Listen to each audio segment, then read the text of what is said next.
G'day guys, Grundy here. Just got to adjust my shirt. I broke my collarbone here, so that's why my shirt will always be uneven or whatever, because my shoulders are a different angle because I broke that. Well, the big Samoan guy broke it actually. Thanks, buddy.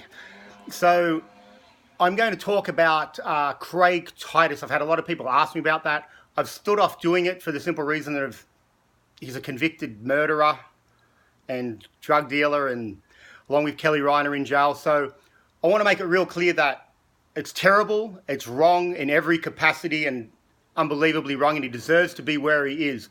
I'm going to talk about the Craig that I knew and looked up to and met. So that's the Craig I'm doing. So I'm not endorsing anything. Guy's an asshole for what he did. Wrong, plain and simple, very simple. So this is me talking about the Craig that I looked up to and admired, I met, became friends with, hung out with, got the girls with, got into fights with. So this is the Craig I'm talking about. So I looked up to Craig huge, along with two of the main people I looked up to were Flex Wheeler, who I'll do in a later video, who was a real disappointment, like just a total asshole, like just shattered the image I had. I had all these videos and that. So anyway, that's another story. So Craig, I had all these DVDs, all these videos, Craig 2.0 by Mitsuru Kabi, and seen him in the Jeep with all the beautiful girls, read everything I could get in the magazines about him at the time, everything. I admired the guy. So I'm in America, I'm in there, living there now. It's March of 98. He gets out of jail sometime around late 98, I believe. So he gets out of jail and he's pretty small because he's off the gear and everything, and he's just getting back into his training. So I meet him, I just walk up to him and I just said, hey man, I just want you to know I'm a huge fan. I just wanted to come up and say hello to you. It's an honor to meet you. Really cool and a strong, confident, hey, how you doing there, guy? Nice to meet you, man. What's going on? What's your trend today? Just cool. Just interacted with straight away. He's small. He just got out of jail, and I've known people that got out of jail and they're there for so long. It's hard to talk to people on the outside because you're not used to the freedom and you're thinking, what are they thinking? So he's under he's broke. He just got out of jail. He's off the gear, so he's small and everything, and he's a bodybuilder, so that's everything to us. And yet under those circumstances, he was the most charismatic, charming and cool guy I've ever met under those circumstances.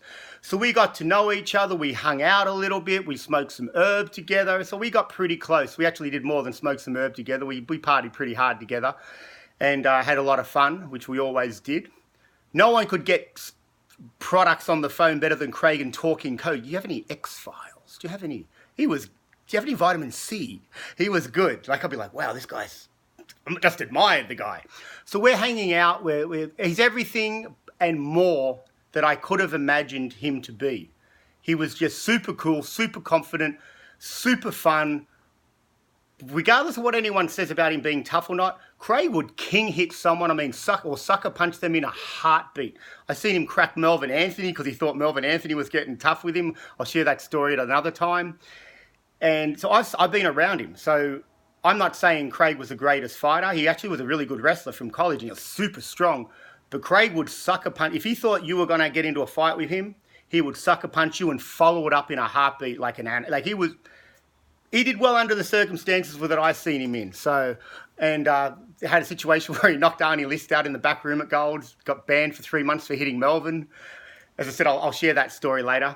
And so Craig was awesome. I would be a story about him. I'm helping him move. Like, I would never help anyone move, but Craig Titus wants a hand moving. I'm helping you move, bro. We're doing, and I'm going to be raw and honest with this. So we're moving it along, and we've got a sofa, and he's like, pops a pill. I'm like, looks at me, goes, you want one? I said, what is it? He goes, a Vicodin. I'm like, fuck, Craig Titus has taken it, so am I. So I took it. So Craig was a big impression upon me, but he was very cool. He go, hey, I'm going to give it to you, but I don't want you getting hooked on it and then saying I got you hooked on. I'm just doing this because I'm nice to you. So he was real good like that. He goes, you shouldn't take it, but it's good. It's really good. So he was good like that. One thing about Craig, he would always say to everybody that ever did any drugs around him or anything like that, and they were getting them from him, or he wasn't saying don't do it, but don't come back at me telling me that I'm the reason you got hooked, because that would happen. People were out with him and they would be doing what he would do, I guess, and he didn't like that. So he was very honest. So that's one thing I respected about Craig. And we're moving that lounge, sofa you guys here call it, and a girl walks by. He's with Kelly Ryan. They're dating. We're actually moving her and him into a house together. They're moving into this place in Venice, a condo. So Kelly's upstairs, and he can't help himself. He's walking around with the sofa with me, and he just sees this girl. I know, and back then I had the hair and that. I was doing good with the girls and everything, but I wasn't in the same league as Craig. Like, Craig, go, which girl do you want? Which girl do you want second? Because I don't want to get anything you're interested in. And he would just be like, hey, how you doing? Next thing he knows, he's talking while we're holding the sofa. He didn't want to drop it because he told me afterwards, he goes, he didn't want to drop it to have to bend his knees to put it down. So he's holding it, talking to her. And then he says, hey, babe, why don't you give me your number? And so she said, just throw it in the sofa. So I swear to God, she writes a phone number out on a piece of paper, drops it in the sofa. We're getting upstairs, and I'm thinking, he's going to totally forget about that number. And then it says, whatever the girl's name is with the phone number on the sofa, Kelly's upstairs. Well, I'm sweating here, guys. I apologise. It's real hot here. And just before the 4th of July when I'm doing this, the 3rd, and it's hot. Oh, look at that. It gives me a nice sheen. As you bodybuilders know, that sheen's important. I have a little makeup, a little powder on my face to make it not shine because I have a sparkly head. So we get upstairs. I'm thinking Craig's going to forget. He's going to get busted. I'm going to see him. How's he going to get out of this? Walks up there and drops the lounge, talks to her real cool, drops on the lounge, the sofa, and sits on it and slyly grabs the number, gets up, gives her another hug, puts it in his pocket, just goes on his way. Just goes on his way.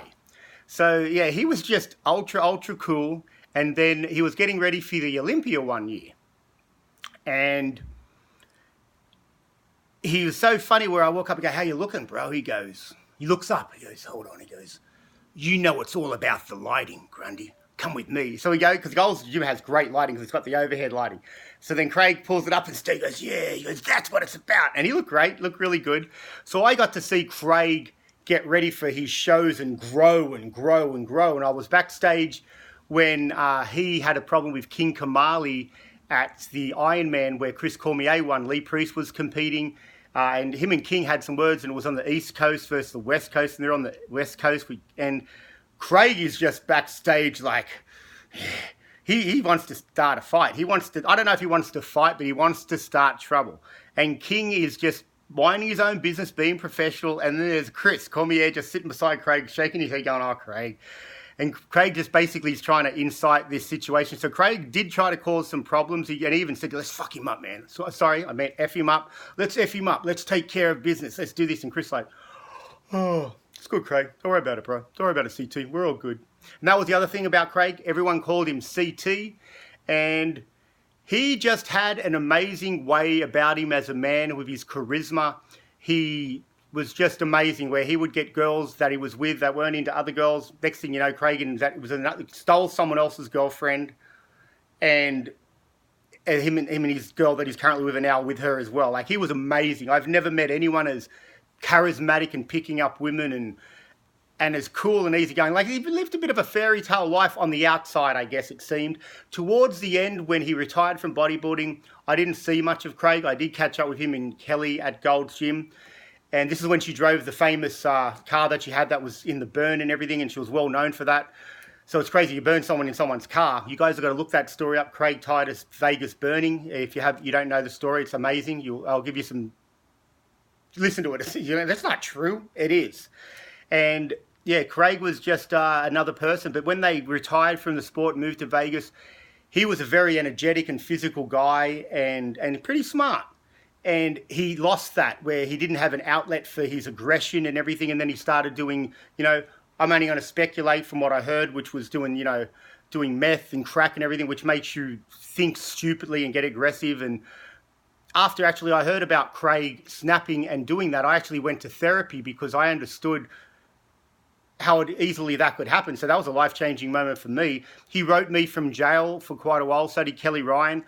But unfortunately, and I said this to him, don't do this. If someone goes to jail after a couple of months or whatever, the letters start to become, it's like it's from God. They're talking about Bible verses and Allah to God. So I stopped writing to him because of that. I stopped writing because of that simple reason, because I just didn't want to have to deal with it. So I did write for him a while. I tried to stay in contact.